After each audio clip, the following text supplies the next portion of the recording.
प्यारे बच्चों, मैं मनोज वर्मा आज आपको आपकी हिंदी की व्याकरण की जो पुस्तक है इसमें हमने कल पाठ 1 पूर्ण करा दिया था। अब समय है पाठ 2 शुरू करने का, जिसका नाम है वर्ण विचार।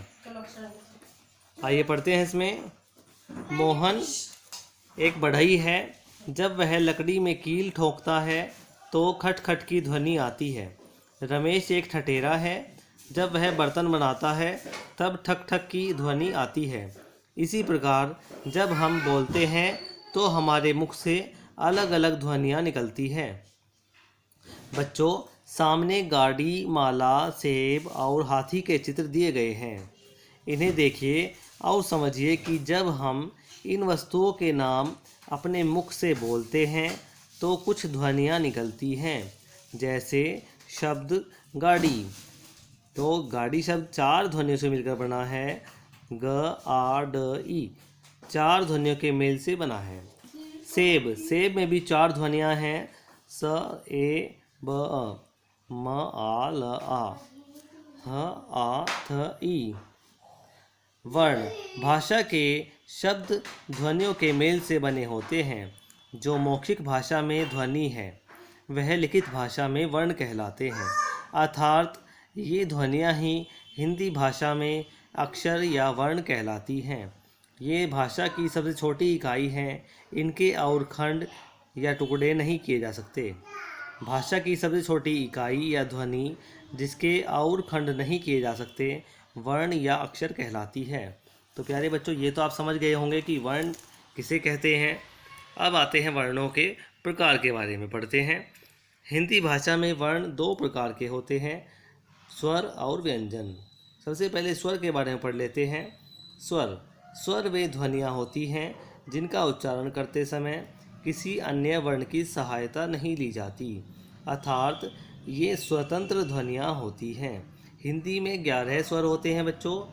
ए, आ, ई, उ, री, ए, आई, ओ, आओ। ये देखिए प्यारे बच्चों, ये हैं वे 11 ध्वनियाँ। ए, आ, ई, उ, री, ए, आई, ओ, आओ। अंग, अंग तथा अह भी वर्ण होते हैं। इनका स्थान स्वर के बाद एवं व्यंजन से पहले होता है। अंग को अनुस्वार कहते हैं। इसका उच्चारण नाक से होता है। अन्य स्वरों की भांति इसका भी चिन्ह होता है। अंग को अनुनासिक स्वर कहते हैं। इसका उच्चारण नाक और गले दोनों से होता है। अह को विसर्ग कहते हैं। इसका प्रयोग व्यंजन के बाद होता है। इसका उच्चारण ह की भांति होता है। प्यारे बच्चों, यहाँ पर गलत लिखा हुआ है ट, इसका उच्चारण ह की भांति होता है।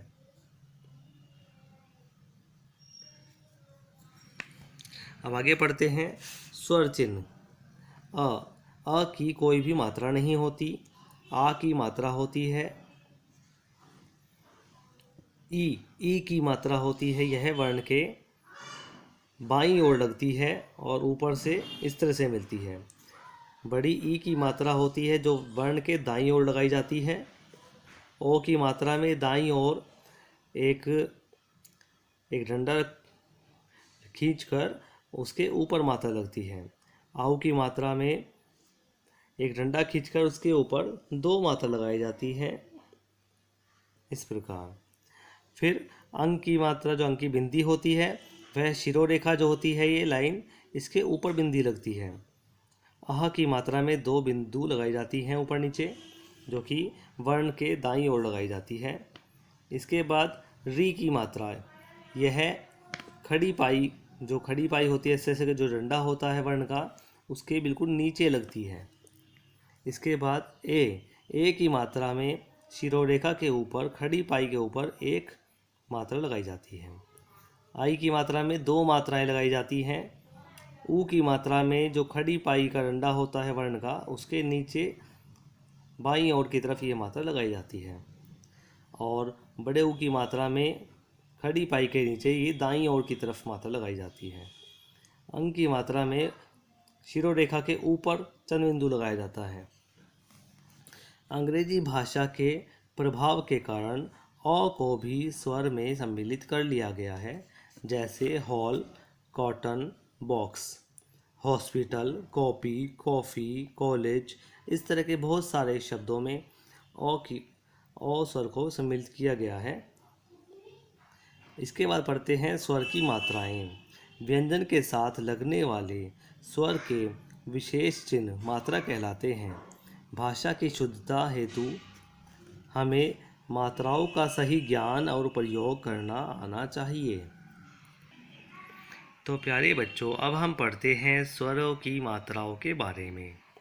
सबसे पहले देखते हैं अ स्वर की कोई मात्रा नहीं होती, परंतु यह प्रत्येक व्यंजन में निहित होता है। जैसे कि च, अगर हमें च बोलना है तो च में भी ए ही जुड़ा हुआ होता है। च स्वर रहित होता है, उसमें ए जुड़ता है, तब जाके च की आवाज़ निकलती है और उससे हम कोई भी शब्द बना सकते हैं, चटनी, चमेली, चोर। इसके बाद देखिए आ से आ की जो मात्रा होती है अभी आपको बताई गई है, मात्राएं मैंने अभी आपको बताई हैं अच्छे से। यहाँ पर उनका प्रयोग है और उनसे बने हुए शब्द दिए गए हैं, किस तरह से वे जुड़ेंगे मैंने अभी आपको ये बता दिया है सब कुछ। अब इससे आगे पढ़ते हैं। ध्यान दीजिए, ए स्वर की कोई मात्रा नहीं होती, परंतु वर्णों में से इसकी ध्वनि निकालने पर वे नीचे हल चिन्ह लगाकर प्रयोग किए जाते हैं। जैसे क, अगर क का वर्ण विच्छेद करेंगे तो क के नीचे हलंत लगाना होगा, हल चिन्ह लगाना होगा और उसके साथ में ए लिखना होगा। ख, इसी प्रकार ख में और इसी प्रकार है में और तय में, सभी व्यंजनों में इसी प्रकार से ए स्वर जुड़ा हुआ होता है, जिसे अलग करने पर उस व्यंजन के नीचे हल चिन्ह लगाना आवश्यक होता है।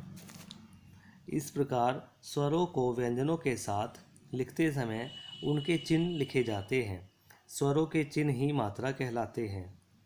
स्वरों का प्रयोग मूल रूप से भी किया जाता है, जैसे ए से बनने वाले शब्द अखरोट, अमरूद, अनार, अचंभा। आ से बनने वाले शब्द आम, आईना, आदमी, आवश्यक, कोई भी शब्द हम बना सकते हैं। ई से बनने वाले शब्द इमली, इम्र, इमरती, इमारत, इंसाफ। और इसी प्रकार अन्य देखिए, बड़ी ई से बनने वाले शब्द ईख, ईद, ईश्वर। ऊ से बनने वाले शब्द उल्लू, उत्सव, उल्लास, यानी कि स्वर से ही शुरू होते हैं ये शब्द। ऊ से बनने वाले ऊन, ऊपर, ऊष्मा।